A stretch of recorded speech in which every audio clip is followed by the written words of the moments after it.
Good evening. We are going to begin the evening with a Fat Electrician video. This is the newest one to come out. It is only a day old at this point. I will not be releasing this on YouTube for another day or two. I typically like to let the video get its own views, but I also do want to be one of the first VTubers to cover this. That is a very unfortunate freeze frame, Nick. I am sorry. Okay, so this is the Ministry of Ungentlemanly Warfare's Demolition Man, Robert de la Rochefoucauld, if I pronounced that correctly. Let's get on into it. I don't cover non-Americans very often, but when I do, you know it's something absolutely crazy. I don't cover non-Americans very often, but when I do, you know it's something absolutely crazy. Today we're talking about Robert La Rochefoucauld, a boy that escaped Nazi-occupied La Rochefoucauld. Okay. France, made his way over to Great Britain, where he was trained by the British SOE, also known as the Ministry of Ungentlemanly Warfare. After completing the Ministry of Ungentlemanly Warfare. I like the name of that. It's Ungentlemanly Warfare. We do things in an ungentlemanly manner here. You know, dirty tricks. His training, he was then parachuted back into Nazi-occupied France, where he was tasked with training French resistance fighters in how to be saboteurs and carrying out guerrilla warfare, as well as carrying out massive sabotage missions himself before being captured by the Nazis, tortured, sentenced to death, and somehow holy fuck, escaping before he would get rescued and then jump back into France and do it all over again. Fucking based. That is based. I'll fucking do it again. And we're gonna get into it right after a word from our sponsor. Delete me. Oh, that is a big fucking gun. What the f- that's gotta be a shotgun. What the f- That's like what you hunt Terminators with. Like, do they have a Terminator coming after them or some shit? Is there like a T-800 fucking hunting them? Why'd you give me a shotgun? It kicks too hard. Yeah, I know. I like watching the recoil. Yo, I get it. I get it. What are you talking about? Nothing. Just keep firing. Those who know. Delete me. Why'd you give me a shotgun? It kicks too hard. Yeah, I know. I like watching the recoil. What are you talking about? Nothing. Just keep firing a lot. Preferably in slow motion. Hey, did it jiggle? Did what jiggle? When you fell from heaven. All right, here's the deal. Super simple, straightforward business model. You I love Nick. give them money, they turn around and make sure the data brokers on the internet aren't selling your personal information. What does that even mean? Okay, here's the entire internet and every free service on the planet inside of a nutshell. Okay, there's a saying, if you're not paying for the product, you are the product. What that means is pretty much anything on the internet that you use, that's a service, whether that be Google, Facebook, Instagram, Snapchat, all of it. Okay, it's all an app. So one of two things is happening. They're either going to feed you ads, and that's how that company makes money, since they're Yeah. Every once in a while, I'll get a weird call from a very not American phone number because it's formatted with just too many numbers, and it'll be some not English language shit, and I'm like, ah, fuck, someone sold my information. That sucks. service is free, or they're going to collect your personal information, then turn around and sell it to data brokers on the internet, and then they're going to turn around and sell it to whoever buys it, and next thing you know, you're getting 17,000 robocalls every single day. And that's where Delete Me comes in. They will look through all the major data brokers and find the ones that are selling your personal information and submit opt-out requests on your behalf, and then they are legally obligated to comply. And then they'll continue to monitor these data brokers, and if they get your information again, Delete Me will submit an opt-out request again. Basically, you're paying Delete Me to get rid of all the downsides of all of the free stuff on the internet, which I think is absolutely worth it. If you want to check them out, I'll have a link and a discount code down below. Let's get back to the video. Ad time. Oh, we're out in the sticks. So it's good. It's okay, but it's not super great. So we'll get that out. With strength and determination, you can... And unlike pretty much every Oh, other fuck. World War II war hero I've talked Whoops. about on this channel, he did not grow up in Paris stuff on the internet, which I think is absolutely worth it. If you want to check him out, I'll have a link and a discount code down below. Let's get back to the video. Chapter 1. All right, our story begins in Paris, France in 1923 when Robert Le Rochefoucauld was born. He is one of 10 children. And unlike pretty much every other World War II war hero I've talked about on this channel, he did not grow up poor in poverty during the Great Depression. You messed with his eyesight, right? No. And that is because the last name Le Rochefoucauld is quite literally French nobility dating back over 1,000 years. This guy grew up in a mansion right next to the Eiffel Tower and spent his summer times going off to grandma's house. And when I say grandma's house, what I really mean is grandma. That's not a house. That's a mansion. Maybe a castle. Hey, Anubis. Ember, holy fuck. Thank you for the raid. Hey. How's it going, everyone? Oh, shit. Oh, shit. Dragon Trucker. Alucevo. Thank you guys for the follows. Thank you for the sub, Zeb. Oh shit. Yeah, that's not a house. That's a mansion or maybe even a castle. The space between War Moose, thank you so much for the follows. My name is Kanito sorry, a little tongue tied here. My name is Kanito Karkinos. I'm the Crab King of the Coral Kingdom. I'm also a member of Ember's community. I was in her chat just a few minutes ago before I decided to go live myself, and I'm pretty sure everyone in Ember's community is very familiar with the Fat Electrician. It's one of our favorite things over there, and I decided to check out the video before Ember did, so I didn't get spoiled. I had to do it before her to avoid spoilers, because I'm always in her. I was afraid she was gonna do it while I was like driving to work, listening to her, and I'd have to hear the whole thing. Oh, thank you for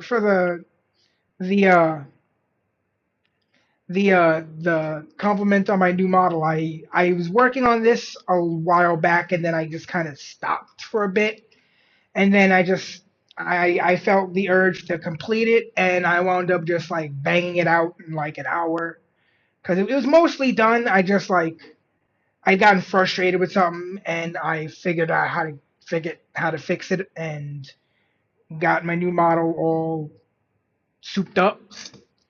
So now let's find out about his grandma's house, which is like an actual fucking castle. No problem. Have a good one. If you got a raid and run, it's no problem. Have a fun night. This is the last night of work before I get a day off. So my Monday is actually it's not my weekend, because my weekend is actually Wednesday, Thursday, but my Monday is a little rest day. So this is just a little 7-hour shift, and I'm gonna do some reacts and some gaming during it. Thank you again, Ember, for the raid, and thank you all you strays for the support. Let's check out this video.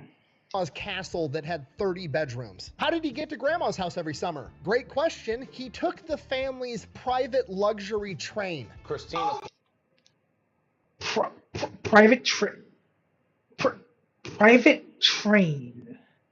How do you have a private train? Do you know how much money you have to have a private train? Like, you have to own the land the tracks are on, the train. You have to employ people to drive the train. It's like a lot. You think a private plane is expensive? Imagine having to own a private plane and the airport.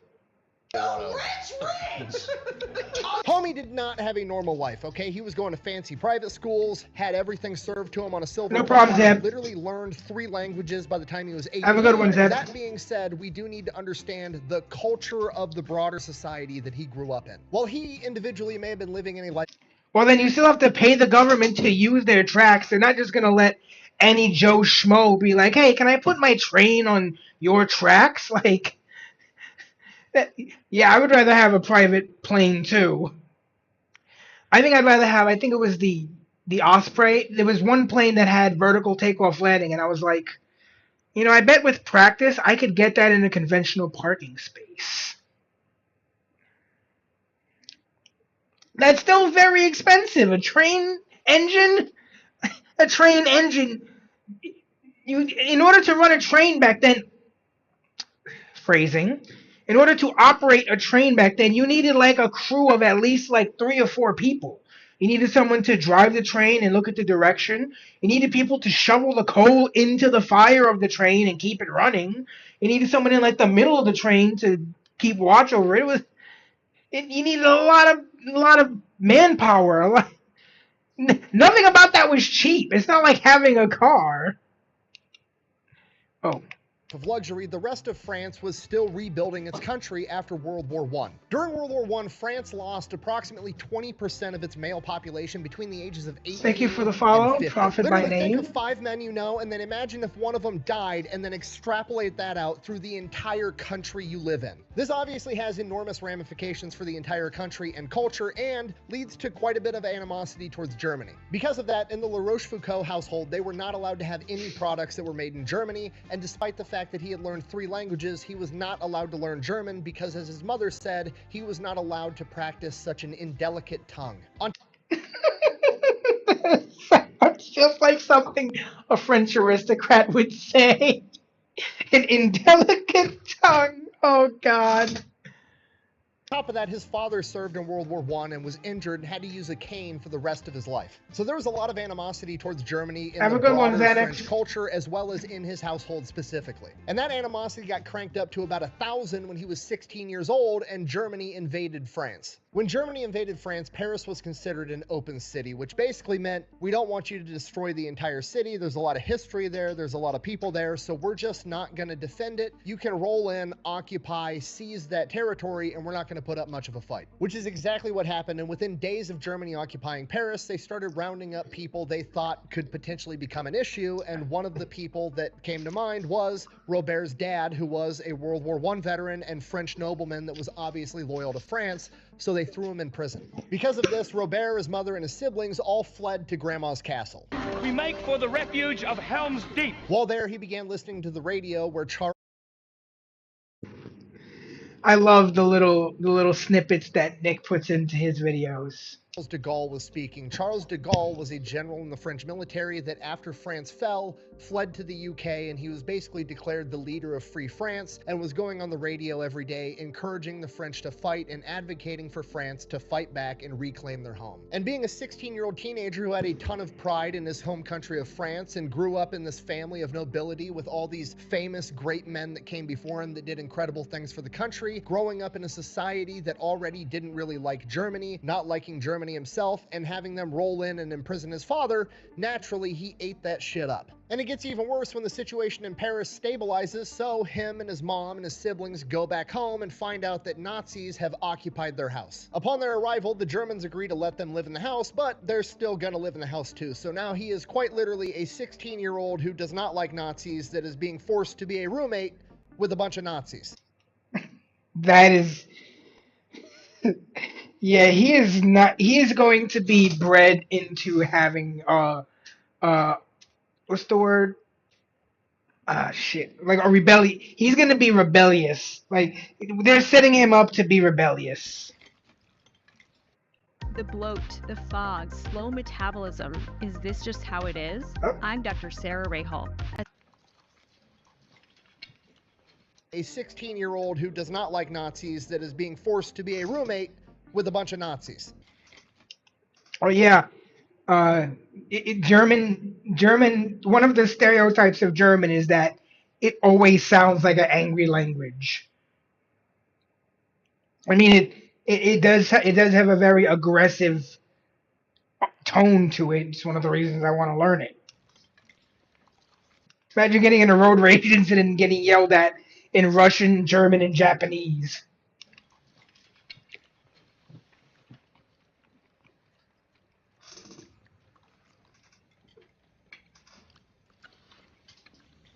Continue. From the ages of 16 to 19, he is living at home, finishing up high school, starting to go to college, and he is being a roommate with the Nazis the entire time. And he absolutely hates it. His mother has to get him to control his temper All right, have a multiple good one, War times. Moose. Now, during this 3-year time period, it's weird. There's not a lot militarily going on in France. I mean, there's Nazi soldiers all over the place, but for the most part, they're just like blending into society, and the Nazis are trying to, you know, not be the bad guys, so they're actually being halfway polite to a lot of people. The soldiers are, you know, ordered to give up their seats on trains and buses to elderly women and citizens, and a lot of people are adapting to this new lifestyle of the Germans are just occupying us. But Robert never adapts. He's a rebellious teenager. He keeps listening to Charles de Gaulle on the radio, and he feels a deep...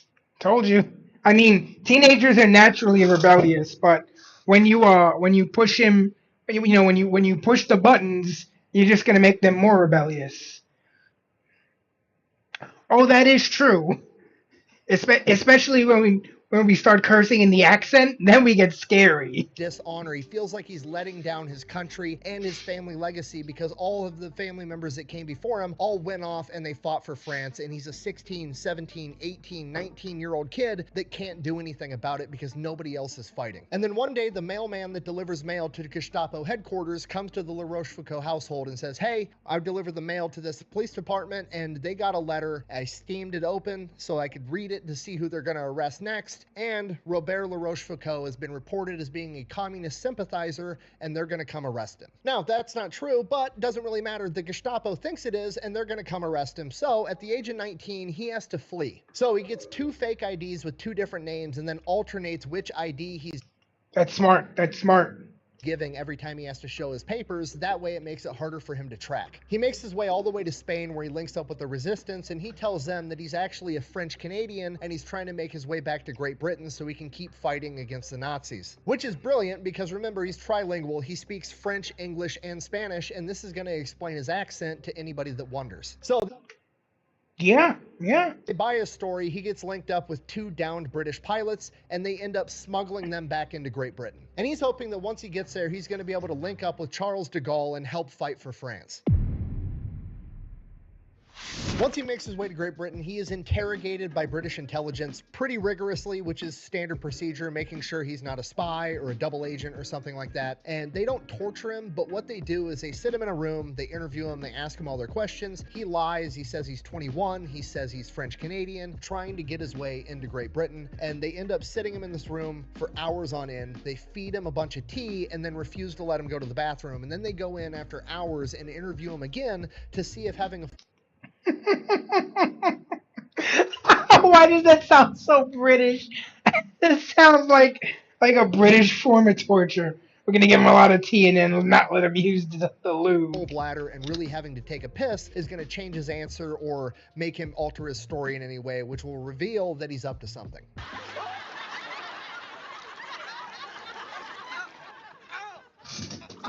At which point, he basically just comes clean, tells the whole truth. He's 19, his name's Robert La Rochefoucauld, and one of the interviewers recognizes his name as French nobility. At which point, nepotism kicks in. They're like, oh, French nobility is not going to be a spy. Of course, nepotism kicks in.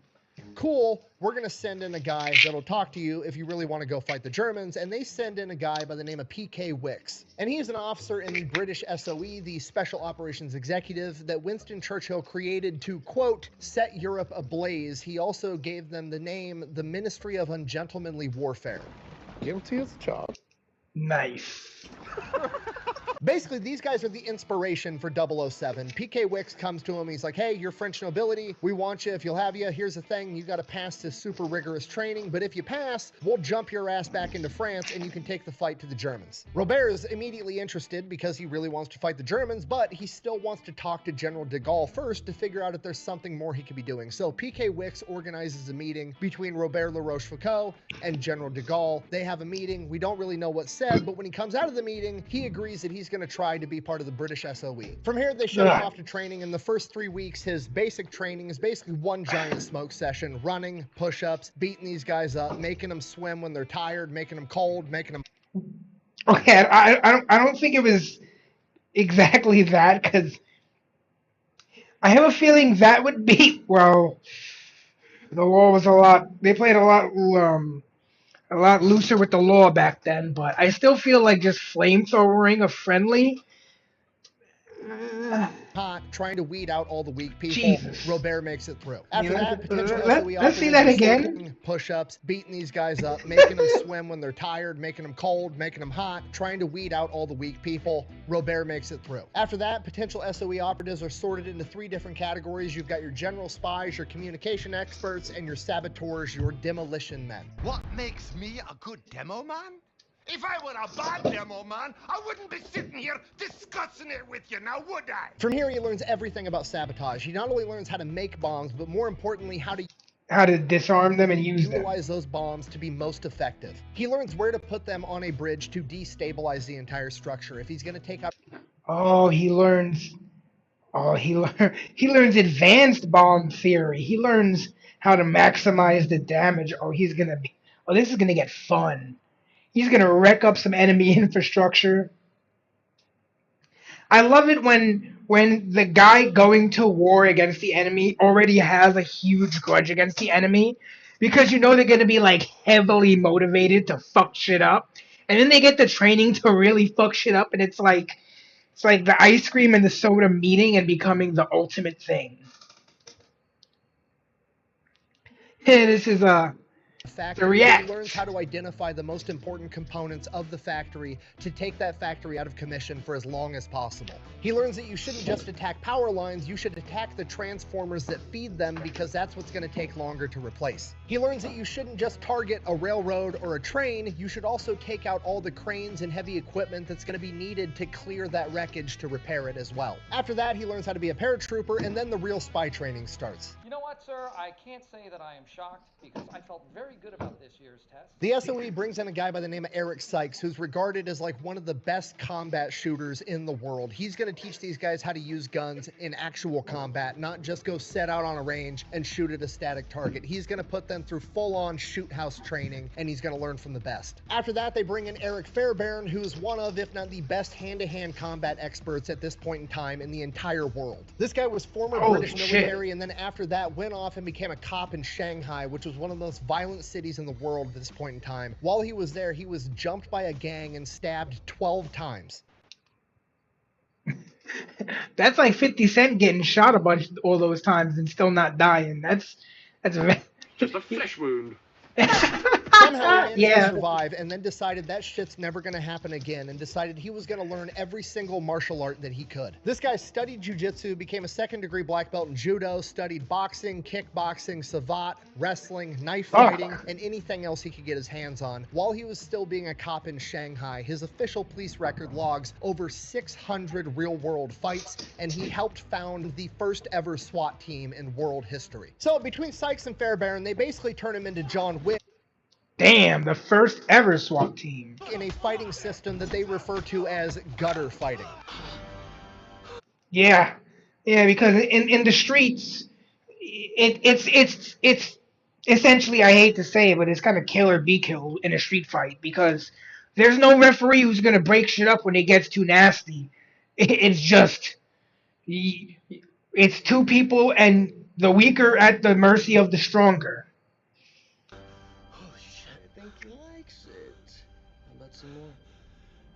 From here, he has his final test, and the final test is they are going to yeet him out the back of a plane in a parachute with no map, no compass, no equipment, somewhere in the UK, and he has to make his way all the way back to SOE headquarters without being captured by the police. And they have notified the police that they need to track his ass down. Now, luckily... Holy fuck. That's rough. They do it in Paris, so he has a teammate that's going to be able to help him out. Unfortunately, his teammate breaks his ankle as soon as he jumps out of the plane. So Robert is like, fuck it, we ball, goes, steals a military truck, drives it back, picks up his teammate, and drives him straight back to SOE headquarters, and he's back the next day by like lunch, breaking the course record by a ridiculous amount of time. At which point, the chain of command is like, that was super, super illegal, but also the exact kind of ungentlemanly shit we're looking for. You're in. Out of his class of... Like, I mean, yeah, that's what we need, is someone who's gonna see the rule book and be like, oh, cool, thanks for the toilet paper. 30 men, only 7 of them graduated, and he's... Yes, he's using a Dorilla pillow. How can you tell? Have you heard about Dorilla Ergo? It's the cutting-edge ergonomic pillow. One of them. All right, summer 19 gentlemanly shit we're looking for, you're in. Out of his class of 30 men, only 7 of them graduated, and he's one of them. And by the way, for anyone wondering about the YouTube layout, I am on an iPad, and I'm using this little Bluetooth remote that has like a little touchpad thingy here and a play pause button. All right, summer 1943. Since Robert has left France, things have changed a lot. When he left, you had the German-occupied section of France, and then you had Free France or Vichy France, which was still kind of under Germany's control, but they were putting on the illusion that France still kind of existed as its own sovereign nation. And that was a big part of the reason when Robert was in France that people weren't as willing to fight, because there was still technically France as a sovereign nation, so to speak. But by the summer of 1943, that has changed as World War II has ramped up. The Nazis now occupy all of France. In addition to that, they are also forcing French people to work inside of factories, even sending some of them into Germany to work in their factories to aid with the war effort. Obviously, because of this, an enormous amount of the French population is pissed off, so that means that a bunch more of them are going to be... Birth of the French Resistance. I almost said French Revolution. The French Resistance, which was the big resistance movement against the Nazis in World War II in France when they were like, get these fucking Nazi assholes out of our country, which was based, they were very, very essential in winning the war because they helped erode the Nazi occupied territory from the inside. Willing to either A, help the resistance, or B, join the resistance themselves. The obvious problem, they don't have guns and they don't know what they're doing, and that is where Robert comes in. British SOE is linked up with the French resistance and told them they are going to be airdropping in an expert, and he is going to come with a bunch of guns and plastic explosives that he's going to distribute out to the French resistance, and then he's going to provide training and help them go out and sabotage the Germans. June 1943, he boards a plane headed off towards Nazi-occupied France. He's going to get dropped off at a certain zone, and the French resistance is going to be there waiting for him. On the way there, the plane gets lit up by German anti-aircraft fire. Luckily, they managed to limp the plane to the right drop zone. Robert jumps out. They throw out all the crates of guns and plastic explosives behind him, and then they take off. Robert never finds out what actually happened to that plane. So Robert hits the ground. French resistance runs out. They meet up with him. He's like, hey, we got lit up by the Germans. The Germans know that we're doing something here. We got to get all this shit. We gotta go. We gotta get the fuck out of here, man. The fuzz is coming. We gotta go. We gotta run. On the trucks and dip, which is exactly what they do. Now, initially, Robert has some difficulties with the French resistance because they said that they were going to be parachuting in some badass expert, and then a 19-year-old kid shows up getting thrown out of a plane, and he's talking to a bunch of French resistance fighters that are, normal dudes in their 20s, 30s, 40s, 50s, and now they're taking orders from some 19-year-old kid, but his skills spoke for themselves, and they eventually ended up having a huge amount of respect for him, and he gained a ton of notoriety throughout all of France. For about the next 5 months, I didn't know that about Yugoslavia, but that's pretty based. That is pretty based. They also fought back, I salute anyone who fought back against the occupation, because that's what you're supposed to do. You fight for your country, even if it means going underground and fighting from the shadows, because sometimes that's what you got to do. But you never stop.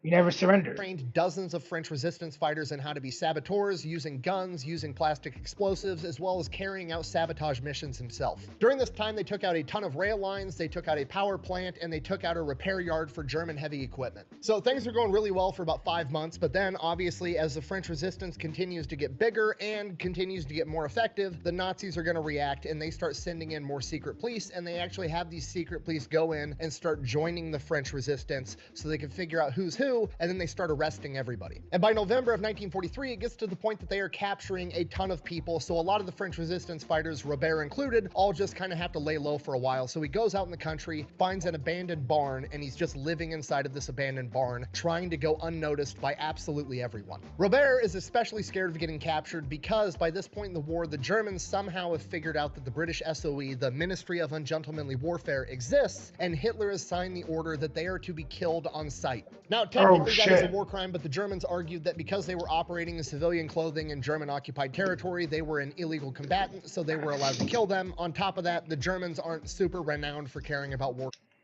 I didn't know that. That's cool. Thank you for teaching me that.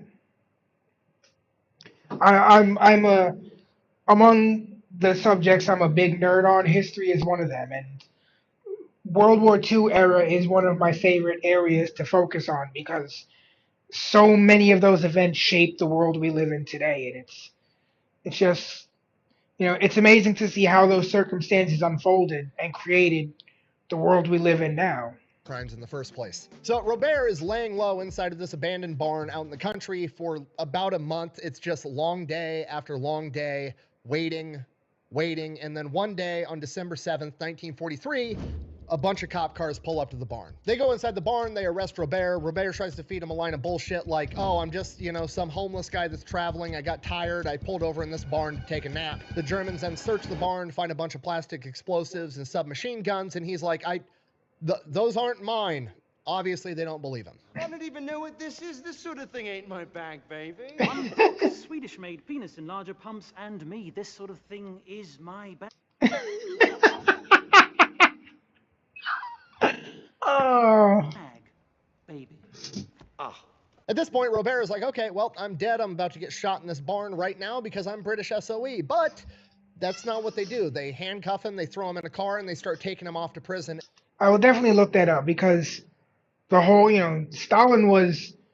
Everyone likes to talk about how bad Hitler was, and Hitler was bad, but people don't realize Stalin was a real monster in and of himself. He was a terrible, terrible man. And in fact, he died mostly because of his own paranoia. He died because his own doctors were afraid to see him because they were afraid that he might get executed, and he didn't get treatment. So, kind of made the bed he laid in.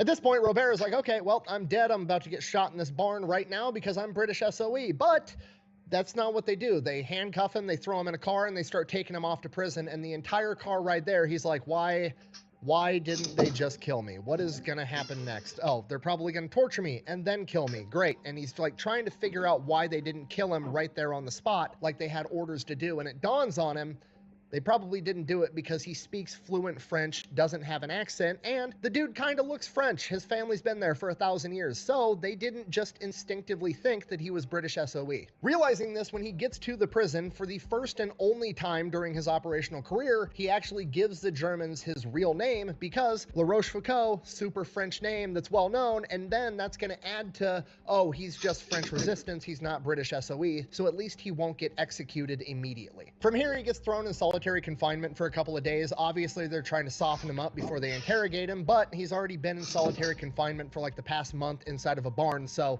it doesn't really affect him. Boy, they went all out on this one, huh? From here, they take him in, they interrogate him. It becomes pretty obvious to Robert that they think he's a communist, so he kind of like goes along with it, not by saying that he is a communist, but by refusing to admit that he's a communist, trying to get the Germans to prove it, and then that way it kind of like gives them tunnel vision that they're trying to prove that this guy's a communist. Basically, he's doing anything and everything he can to not get identified as British SOE. After the initial interrogations, they throw him into a normal cell, and he has a cellmate with him, and within being in the room with the cellmate for like 20 minutes, the guy has an epileptic seizure, falls onto the ground. 2 guards rush in, they start freaking out, they don't know what to do. Robert's just kind of sitting on the bed watching this whole thing go down. The 2 guards... Is he gonna do what I think he's gonna do? Are helping the guy having the seizure. The door is wide open, and he's just like, huh. They end up taking the guy to the infirmary. Robert never sees him again.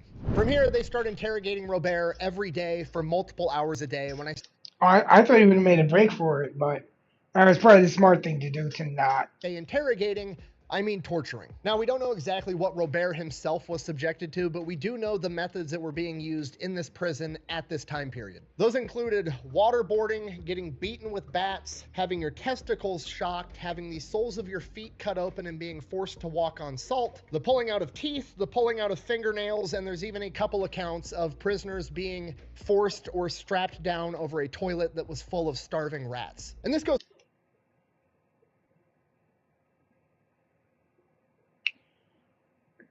Jesus fucking Christ.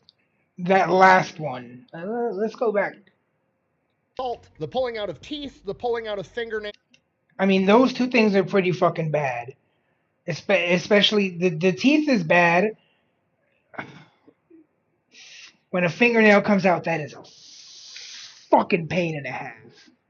And there's even a couple accounts of prisoners being forced or strapped down over a toilet that was full of starving rats. And this goes on every day for months. Robert never says shit, or at least never says anything true or that's actually helpful to the Nazis. He keeps leaning back on his training. He keeps getting angry at the torturer. He's yelling at the guy. He's just making it not fun. You know what I mean? I've never tortured anybody. Don't really want to, but I would imagine if you've tortured 100 people and they're all, you know, begging you to stop and crying and being sad, and you've got one guy that's... Hold on. So, stop sending people to kill me. We've already captured 5 of them. One with a bomb and another with a rifle. If you don't stop sending killers, I'll send one to Moscow. And I won't have to send a second. That is so bad. And I won't have to send a second. You've had to send 5. I'm just going to have to send 1. So if you don't want to find out, maybe quit fucking around.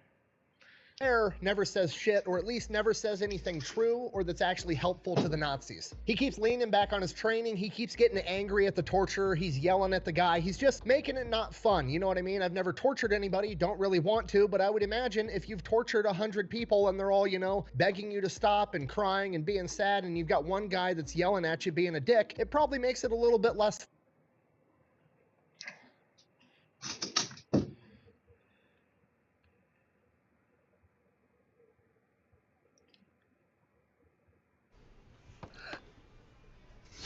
Sparkle is here to save the day and save you money.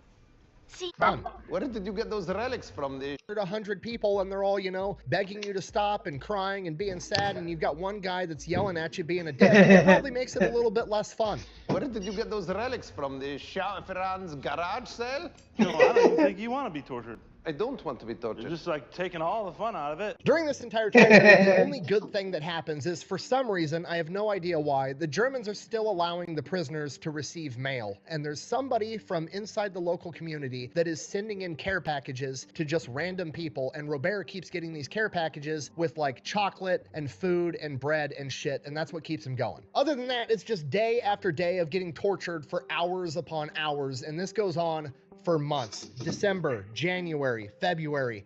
By March, he's really starting to lose hope. He still has his cyanide pill hidden on him, and he's really starting to think about using it. And then on March 7th, he ends up getting pulled from his cell and sent into a tribunal, basically a kangaroo court, where he is going to go on trial for his crimes. So Robert finds out he's going on trial. He's like getting ready to argue, getting his story straight that he was just some random dude passing by. He had no idea that there were weapons inside the barn. He goes inside this military tribunal, doesn't really even get to say anything. They're just like, yep, he's guilty, sentence him to death on the spot. They take him out, they load him in the back of a truck, and the truck takes off. So Robert is now in the back of a truck, moving down the road with a couple of other prisoners, a couple of other guards. He has no idea where they're going, but he knows what happens when they get there. They're gonna kill him. Now remember, the Germans never figured out that he was SOE. They have no idea that he's been trained to, I don't know, kill people with his bare hands or any number of other things. So they decided that he was just some other French guy that they tortured for 4 months and is probably broken, so they didn't bother to throw him in the truck with handcuffs, just like...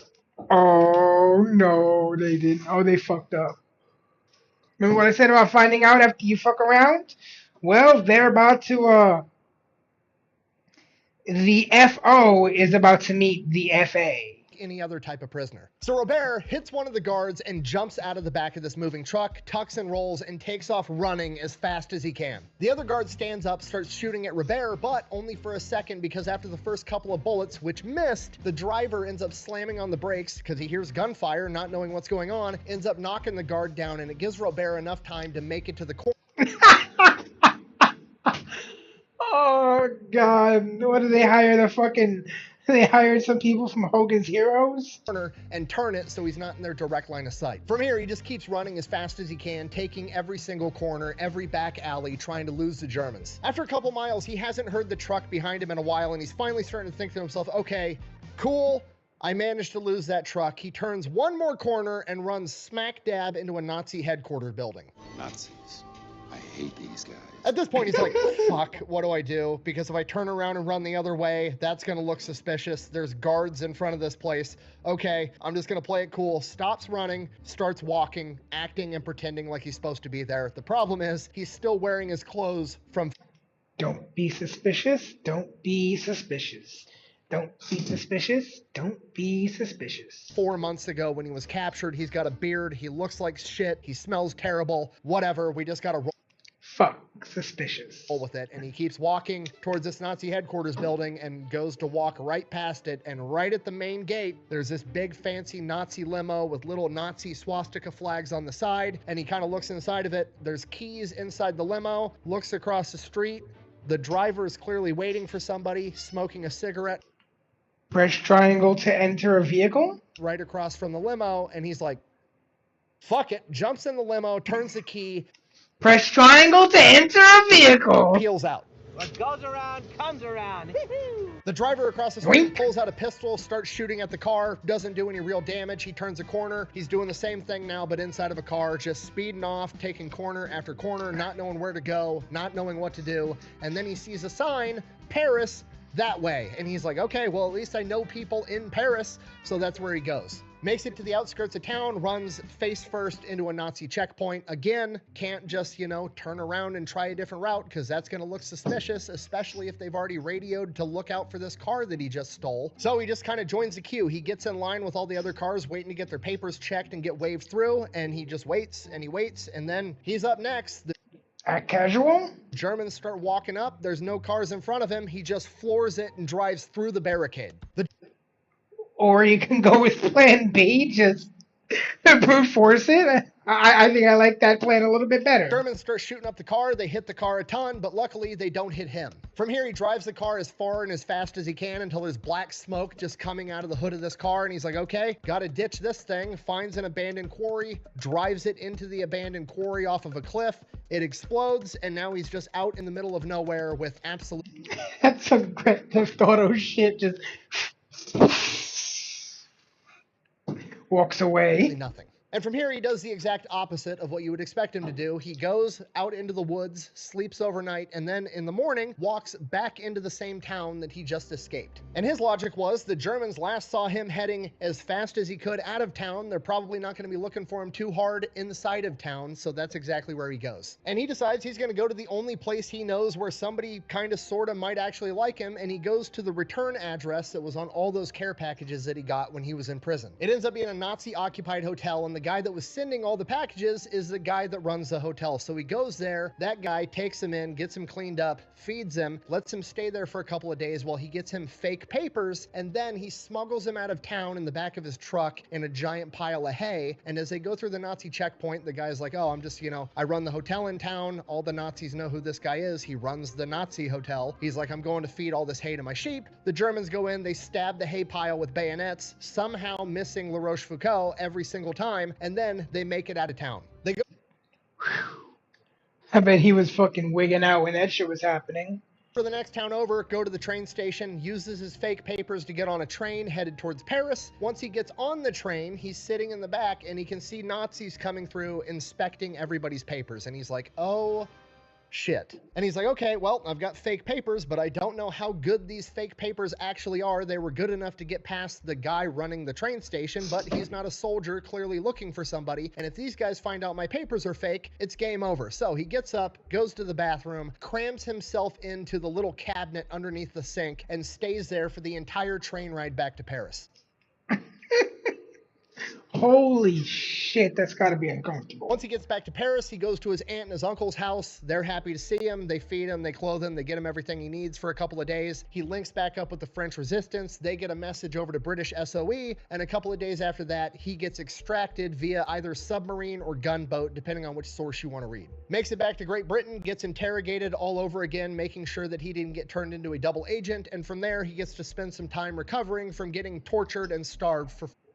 If all that bumping, teasing, and bleaching has left you with some country fried hair, well, come get yourself some 4 months straight. Interrogated all over again, I did used to use Pantene shampoo back when I used to dye my hair back when I was a younger 20-something-year-old who had the time and energy and effort to put into changing one's hair color every couple of years or whatever. I remember I went blonde for a little bit. Even though my hair is already naturally dark brown, I dyed it like actually black for like a year or two. That was fun. Sure that he didn't get turned into a double agent, and from there he gets to spend some time recovering from getting tortured and starved for 4 months straight. All right, spring 1944, he's recovered, things are starting to ramp up for D-Day, and he volunteers to jump back into France to help set the stage for D-Day. Same thing happens all over again. This time he jumps into Britannia right along the Atlantic coast, and he just goes in, meets up with all the... Yeah, it's sort of a rite of passage when you're younger to change your hair color up once or twice. I've considered doing the bleach blonde thing in the summer again, but I never have the effort because you got to actually go out in the sun to do it. Because I remember one year I bleached my hair and wound up getting like a super tan, so I had that like not Hawaiian, that California surfer guy look, where like I had like bleach blonde hair and like bronze skin. It was pretty fun. But it's you actually gotta like put the stuff in your hair, go out, spend time in the sun for the sun to change your hair color, and I'd rather just stay inside and watch YouTube videos now. I'm older and more tired, and I just hurt my foot, so. Resistance, starts training as many guys as he can, distributes all the supplies that he has, and goes out on missions, sabotaging rail lines, electrical plants, everything and anything that he can find to slow the Germans down for when D-Day comes. Oh, so he's softening. Same thing. So he's going to soften the Germans up for D-Day.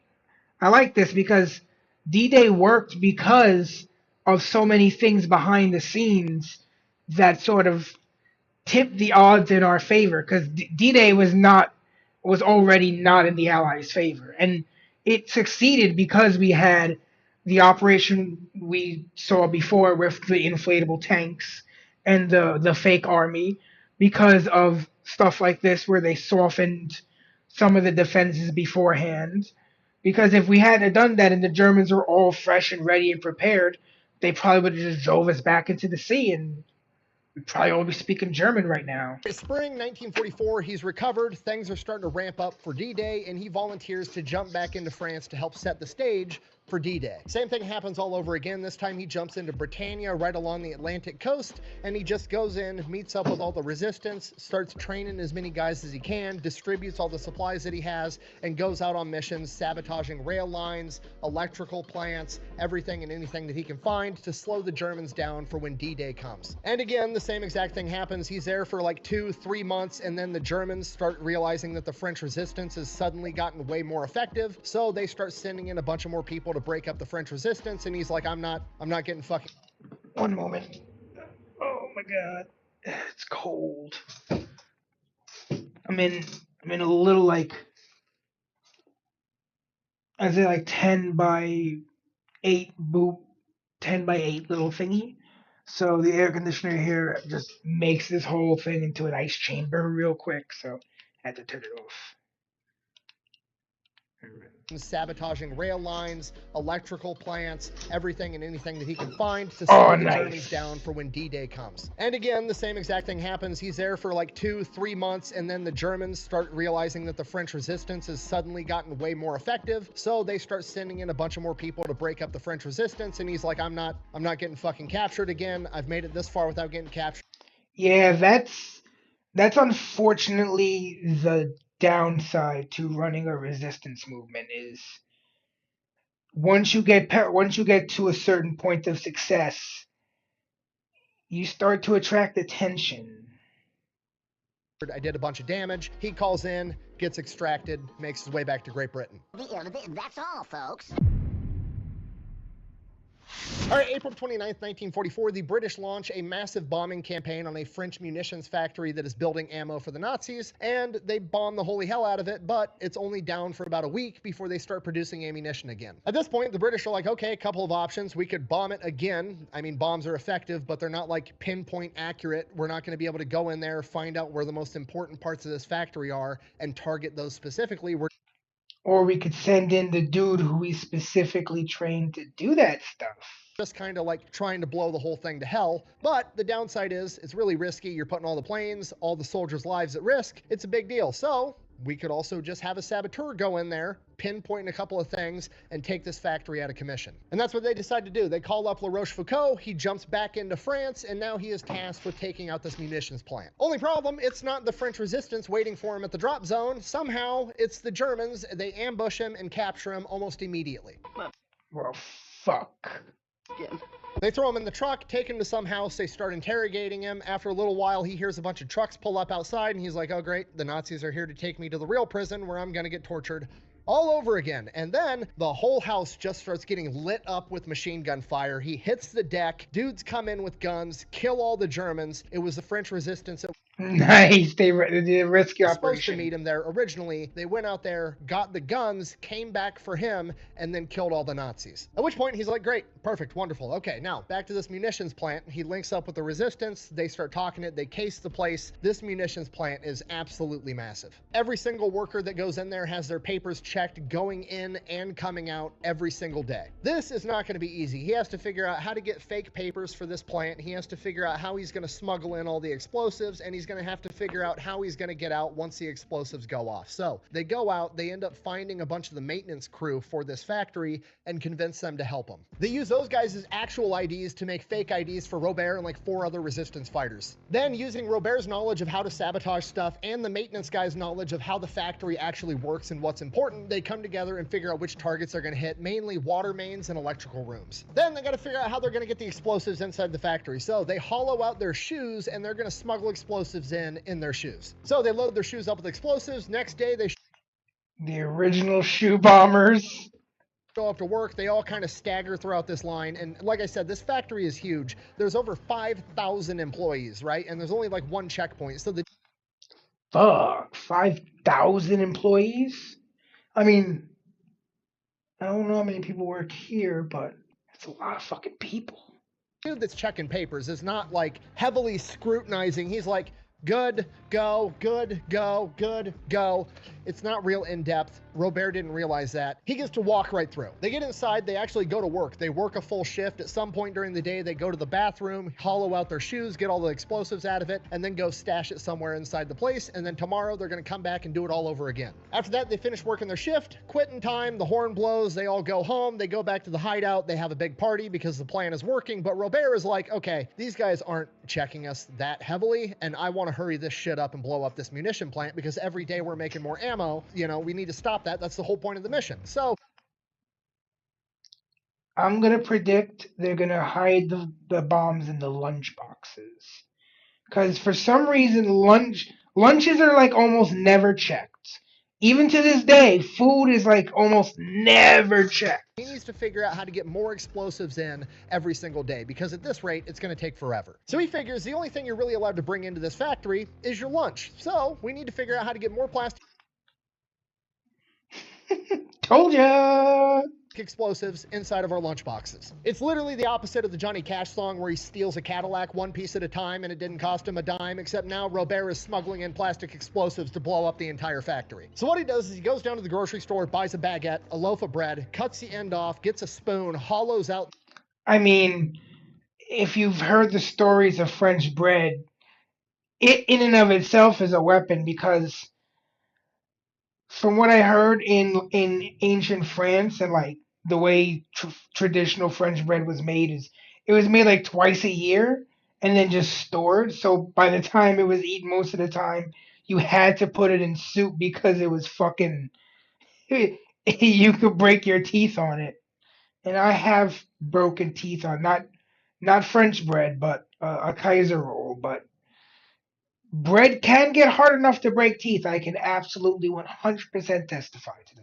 The entire loaf of bread and just ass packs this baguette full of C4. Go back to work the next day, guy checks the papers, looks in the lunchbox. Oh shit, he's got a baguette. This is France, that's normal. Go ahead and go right in. The guy's also bringing a fucking loaf of C4. After 7 days, they managed to smuggle in 40 pounds of C4. Oh, sourdough. We love hot bread. We love a good hot bread. After that, we're ready to blow up this plant. So here's the plan. everybody's going to go to work as normal. We're going to bring even more C4. And then at the end of the day, factory closes at 7 o'clock. At 6:30, Robert's going to slip away. He's going to go out to the fuel warehouse, and he's going to rig up the fuel warehouse to explode with a massive chunk of C4, and it's going to be on a 1-hour time delay. Then Robert's going to hide till 7 o'clock when everybody else, including the other 4 resistance guys, are all going to leave, and Robert's going to run around the factory. He's got 30 minutes to place all the rest of his charges. He's going to blow up the water main, the main power lines, and all the railroads coming in and out of the factory. The 4 resistance guys that already left are going to grab their bikes and Robert's bike, and they're going to pedal around the backside of the factory and wait by the 18-foot high wall on the outside with a rope. Then after Robert places his charges, he's going to jump out of a window, run across the courtyard at the wall, yell over to him. They're going to throw the rope over. He's going to scale the wall, and they're going to pedal off on bikes, which is exactly what happens. They make it about 4 blocks away.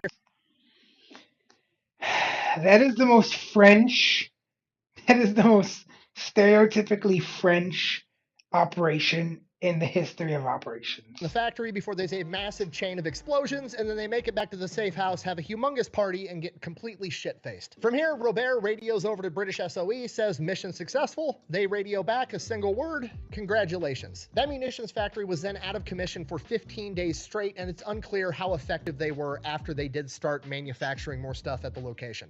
Buh! It was only out of commission for 2 weeks. I don't know why you're making such a big deal about it, like that's a huge deal. Buh! It's a massive deal. If that munitions factory produced 10,000 rounds a day, that is a massive amount of bullets not going in Allied bodies because they weren't made. First of all, when you're playing Who's Got More Bullets with America and your factory goes down for 2 weeks straight, it's a fucking problem, okay? Second of all, a British Lancaster bombing formation only managed to put this factory out of commission for 7 days, and Robert Le Rochefoucauld went in there with a loaf of bread and did twice as much damage, okay? That's gangster as fuck. Sorry, anyways, from here, Robert's just pretty much waiting to get extracted. He needs to get the orders of when and where to meet for his extraction, so he's hanging out at the safe house for a couple of days. The orders finally come down. Hey, tomorrow night, we need you to meet us in this next town over at this location. So he spends the next day memorizing the exact route he's going to take, and he's going to ride his bike there at night in pitch darkness. So he wants to memorize the route so he knows every little curve of the road so he can ride there in the dark. And that's exactly what he does. Starts riding his bike. It's pitch blackout, can't really see shit. He hears a car coming up behind him, jumps in the ditch, waits for the car to pass by, comes back out, makes it a couple more miles. Another car coming, jumps in the ditch, hides, waits for the car to pass by, comes back out, riding his bike in the dark, can't see anything, and then all of a sudden he just runs into something. And it's a German checkpoint. He literally rode right into it because, well, that wasn't on the map. And now the Germans have him at gunpoint, and there's a curfew, and he's not supposed to be out at this hour, so they start asking him questions. They're like, hey, what the fuck are you doing? And he's like, I'm getting exercise. And here is where being in the military from the age of 19 really shoots him in the foot. Okay, you gotta realize, Robert is like 21 years old right now, but he's had a really weird life between the ages of 16 and 21. Everything after the age of 16 has been like building up to do 007 type shit. So in a lot of ways, socially speaking, he's still a 16-year-old. So when he's asked, what are you doing out past curfew? The 16-year-old social skills kick in, and he's like, I was out in the woods making love to my girlfriend.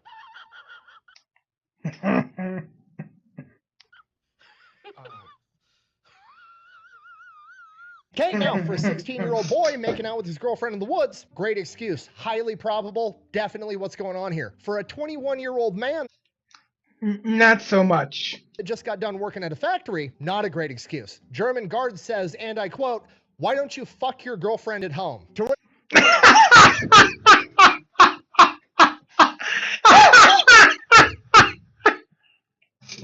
is like, From here, they take him to Fort Duas prison, throw him in a cell. He's informed that he's going to start getting interrogated in 2 days when the head of secret police gets back in, and that guy's name is Friedrich Wilhelm Doza. Robert knows the name because Doza is like one of the best secret police the German has, and he has been responsible for arresting hundreds of French resistance guys. He's always infiltrating the French resistance and breaking them up and arresting everybody. So at this point, Robert's kind of freaking out, like, okay, I might have met my match with this guy. I can't let him know what my real name is. If I give him my real name, he's going to track down my family. He's going to hurt them next. And for the next 2 days, he considers taking his own cyanide pill just so he doesn't accidentally give up his name to protect his family. And really, over the course of this time period, he just comes to accept that, like, he's going to die soon, but he can still determine how he dies. So he figures, you know what? I might as well try to escape. If I end up getting killed or if I end up getting recaptured, I'll take the cyanide pill, or they'll kill me when I'm trying to escape. I'm dead either way. I might as well give it a shot. And then, I mean,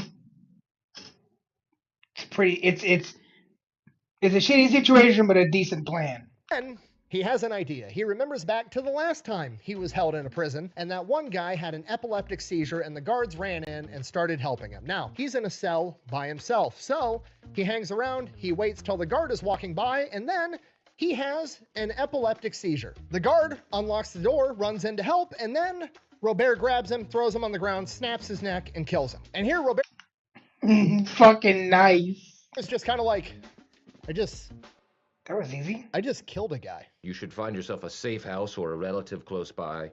Lay low for a while because you're probably wanted for murder. And then he kind of like snaps out of it like, okay, gotta move fast, looks for the keys to get off of like the block that he's on. He has keys to his cell, but he doesn't have keys to get out of the section of the prison that he's in, and neither does the guard. So he's like, shit, what do I do now? So he decides that guard's roughly the same size as me.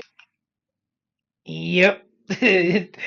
Time for an outfit change. So he strips the guard down and puts on the Nazi uniform. So now, not only is he dressed like a Nazi, but he also has a pistol. So things are looking better. He's like, okay, how do I get keys to get off this cell block? And there's, you know, just a bunch of cells, and then there's like the room that the guards are always going into. So he's like, maybe the keys are in there. So he walks in his Nazi uniform over to the guards lounge, or whatever you want to call it, opens the door. There's 2 guards in there sleeping. So he kind of starts shuffling around, looking for keys to get off this cell block. The guards wake up, shoots both the guards, finds the keys, gets off the cell block, walks out the front door of the prison, and goes back to the safe house, does not get caught. From here, oh, that's fucking beautiful. That's beautiful. he doesn't leave the safe house for like 3 days straight. The Nazis know what he looks like. They have like a hand drawing of his face. They've got wanted posters all over town. They are looking for this guy. There's no way he's going to be able to get out of this safe house and get to like the next safe house to the next safe house to get to where he can get extracted, because the Nazis are looking at every single checkpoint. They are gonna catch him. After about 3 or 4 days of hanging out at the safe house, waiting for everything to cool down, it's not cooling down. Nobody can come up with a plan on how to smuggle his ass out of here. And then the owner of the safe house is like, I mean, I do have one idea. My sister's a nun, and she's a little bit husky. So I know what's coming next. The cross-dressing part of the movie. I mean, that is an option. Daniel, hi. Could you make me a woman? Okay, hard cut. Robert, with a freshly shaven face, is now walking down the streets of France. I knew it.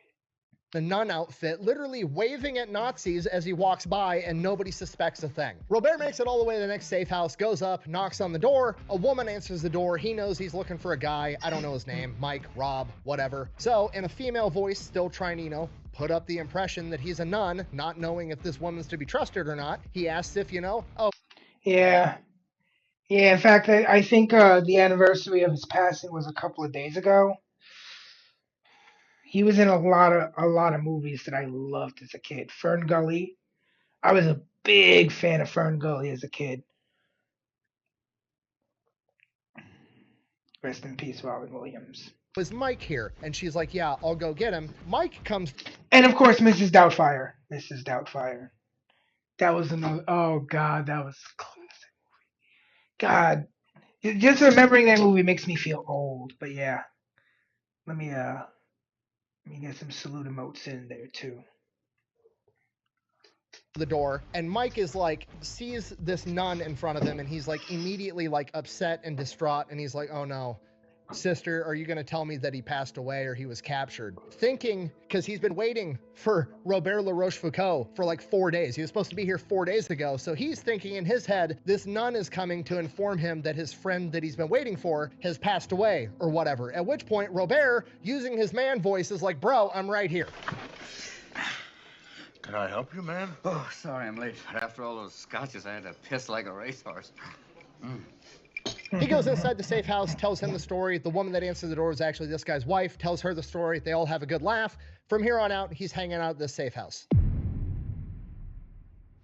So he's hanging out at the safe house for a couple of days, and then a couple more days, and then a couple more days, and the orders for him to get extracted are just not coming through. There's no plans, there's no communication, just nothing. And eventually the owner of the safe house is like, okay, we got to get you somewhere that isn't here, because if the Germans come, you're going to get all of us killed. So he ends up organizing for him to go out into the boonies, into this lumberjack camp out in the woods, and he's just going to work there as a lumberjack until the orders come through. So that's what he does. He goes out to this lumberjack camp, and he's being a lumberjack, cutting down trees for weeks, and then weeks turn into a month, and then a month turns into another month, and he's finally like, what the fuck is going on? There's a war going on. I'm supposed to be, you know, doing stuff. I'm out here cutting trees. And he's like, fuck it, I'm just gonna go back, rejoin the resistance, and go rogue. So that's what he does. One day he just walks out of the lumberjack camp, goes back into town, links back up with the French resistance group that helped him sabotage the ammunition factory, and just goes absolutely ham. Now, we don't have great documentation on...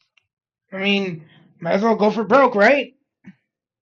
Fuck it. What exactly he was doing, but it's pretty safe to assume he was going out training more resistance guys and then leading missions to sabotage stuff that he thought would piss off the Nazis. And like I said, while we don't know exactly what he specifically was up to, we do know that in his general area around this general time period, there was over 100 Nazi rail lines that got sabotaged. We do have one specific story that he took the time to write about, though, during this time period. He was working with the French resistance, and they were setting up an ambush for some German soldiers, and during this ambush, there was some type of building that they were in, either like an abandoned factory or a factory, whatever it was. He says he walks into a room, he opens the door, and as he opens the door into this room, it's just a room with a desk in the middle, and straight across from his door was another door. And at the same moment that he walked through his door, a Nazi soldier walked through the other door straight across from him. He immediately draws his pistol, starts firing at the German. The German draws his pistol, starts firing at him. They both mag dump each other and both of them miss with every fucking shot. At this point,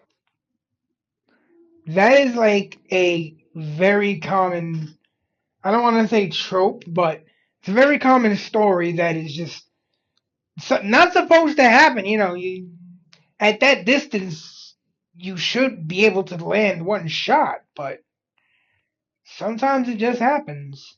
And when it's two combatants both shooting at each other from a close distance, it's even crazier. Robert and the Nazi are just looking at each other with empty pistols like, I'm not The sure fuck? what to do with my hand.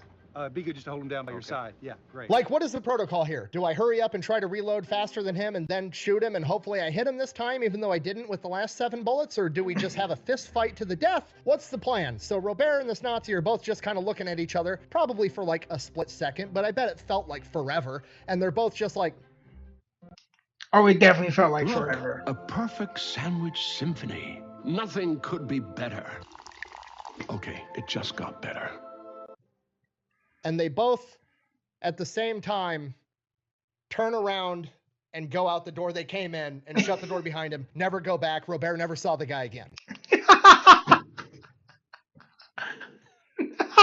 Fuck it.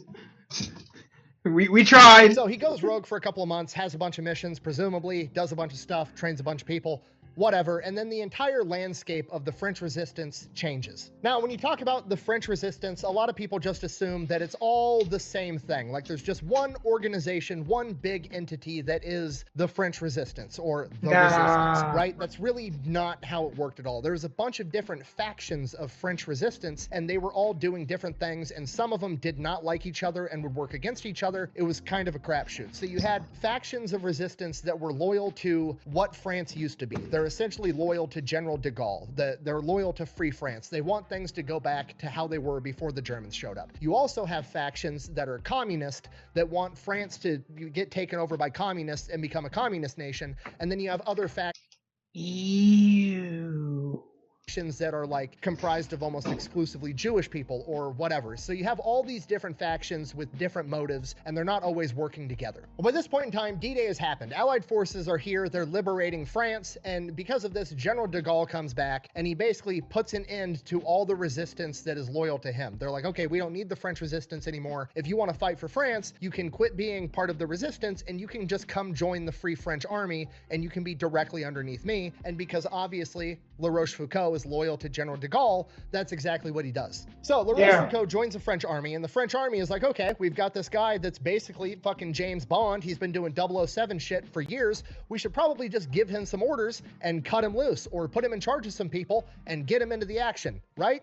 obvious thing to do. So naturally, No, they that's what don't. they don't do, because the military is going to military, and they decide that they're going to send him to officer school in the middle of World War II. So they pull him out of the field, send him to officer training. So Robert hates it, giant waste of his time. He's 21 years old. He's showing up to these officer training classes, getting taught by people that know less about what's going on than he does. They're less capable than he is, but he's, you know, learning from them. So he's basically just shows up, jumps through all the hoops, graduates at the top of his class, and then he goes and joins the French army, and he gets assigned to a commando unit because, well, at least that makes sense.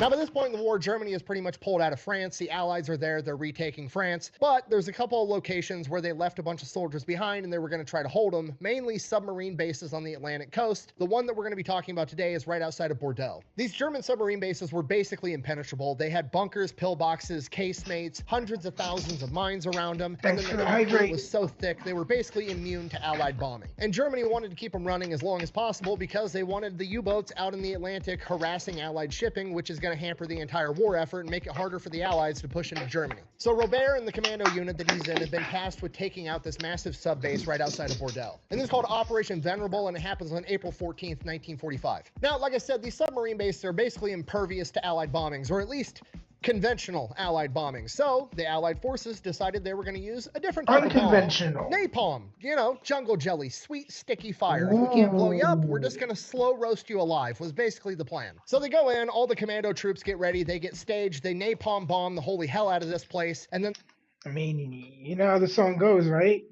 Napalm, napalm, sticks like glue. They're getting ready to launch their attack. They sticks to the Nazis and the commies too. And scouts forward, scouts come back, and the section that the commando unit that Robert is supposed to attack didn't really get hit by napalm. Okay, the problem, this section also has a massive casemate with a humongous gun, you know, like the big tank turret inside the concrete right there, and it's completely unscathed. And if that casemate stays intact and they launch this attack, that casemate is going to take out all the tanks, and then once the tanks are out of play, they're not going to be able to provide cover for all the ground troops, and the ground troops are going to get absolutely mopped by the machine gun bunkers, and it's just going to be one giant meat grinder. So the captain of this commando unit calls his officers in, Lieutenant Rochefoucauld included, trying to come up with a plan. To which Robert, hearing the problem, is like, oh, you have a very particular piece of equipment that you need eliminated that's very hard to get to, and you need it done quick, easy, and in a hurry? What I do have. Jeremiah was the bullfrog, was a good friend of mine. Oh God, that will always remind me of that regular car reviews video. The Dodge Avenger regular car reviews episode.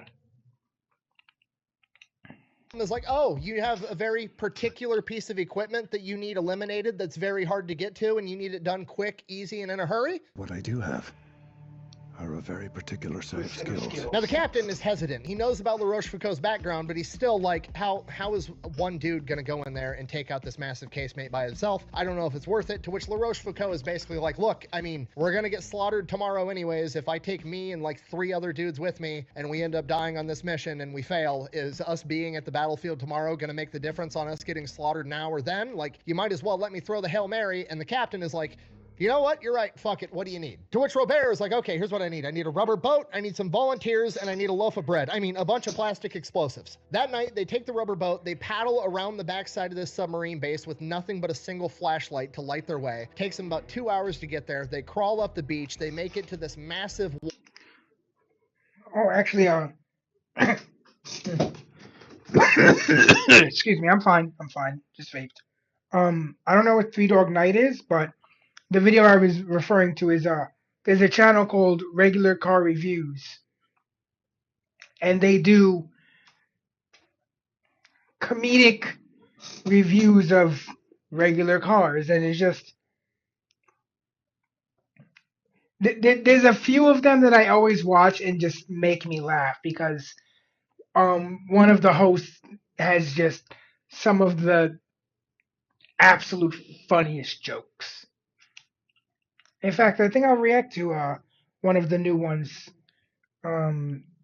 All around this submarine base. At this point, it's starting to rain, which is actually a good thing because that's going to drown out any little bit of noise that they make. So they get up to this wall, Here's the plan. Robert's gonna scale the wall, does that. Now, there's the wall to the submarine base, then there's like a courtyard, and then there's the big bunker with the casemate in it. And in between the wall and this casemate bunker is cobra netting, that camouflage netting that's kind of like spanned between the two, so aerial reconnaissance can't see what's going on inside that courtyard. Now, Robert, sitting up on this wall, can see that there's a single German guard patrolling this courtyard, just going around in circles all night long. So he takes out his knife, cuts a man-sized hole in this cobra netting right where he's at, and he just waits till the guard is reasonably close to that spot, jumps through the hole, lands on top of the guard, slits his throat, then leans him up against the wall and tries to make it look like he's sleeping. That is so fucking cool. Oh.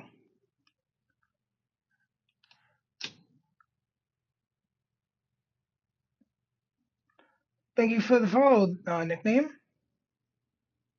Oh, that's the name of the band that did that song. I'm gonna have to download the song eventually.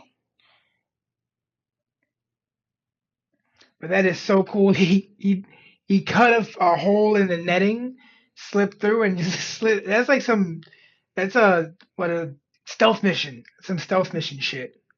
It's not exactly my cup of tea in gaming, but it can be fun when it's just like sneak around, kill a dude, hide the body, walk around, don't get noticed. There is a certain mystique to it. Disturb my friend. He's dead tired. From here, his guys drop the plastic explosives down to him. He sneaks over to the casemate, places them where he thinks they need to be to cause the maximum amount of damage, rigs it up to explode in 7 minutes, runs back to the wall. They drop a rope down to him. He climbs up. They get back in the boat. They dip. While they're making their way back in their little rubber boat, massive explosion goes off. Hopefully he did enough damage to take the casemate out for the massive assault tomorrow. Tomorrow rolls around, they launch this massive assault. The casemate never fires a single round. Whatever happened, he apparently was able to disable it enough that they weren't able to use it. Unfortunately, during the assault, which he also partook in, somebody stepped on a landmine, that landmine exploded, and a piece of shrapnel shredded through his leg. He ends up getting hospitalized, has to go through surgery, get a prosthetic kneecap, and by the time he's recovered, the war is over. For his service, he was awarded the French Croix de Guerre as well as the Legion of Honor. Those are equivalent to like the Bronze Star with V device and the Medal of Honor. And then from the British, he was awarded the Distinguished Service Medal and the Distinguished Conduct Medal, which is equivalent to like the American Silver Star and the Distinguished Service Cross. The Distinguished Service Cross is second only to the Medal of Honor. So a bunch of high-ranking awards. And from here, he basically gets to live happily ever after, gets married, has 4 kids, becomes a mayor of his town for 30 years, and he even picks back up his family's noble title and becomes Count Robert de la Rochefoucauld. Nice. I love when there's a happy ending to these things. Too many times we get a really sad ending with like just at the end he dies. It's nice to finally get one where the dude lived and had a good life. Foucault. They didn't come out and say he's a pimp, but I know a pimp when I see one. They called him the Count. Thank you for watching. Best way to support the channel is go buy some merch over at thefatelectrician.com. Quack bang out. I can't help but wonder who the Nazi was that he ran into and had the shootout with, where they both missed with all their bullets and then decided to turn around and walk the other way. Like, it just feels like that's 2 main characters running into each other when they weren't supposed to.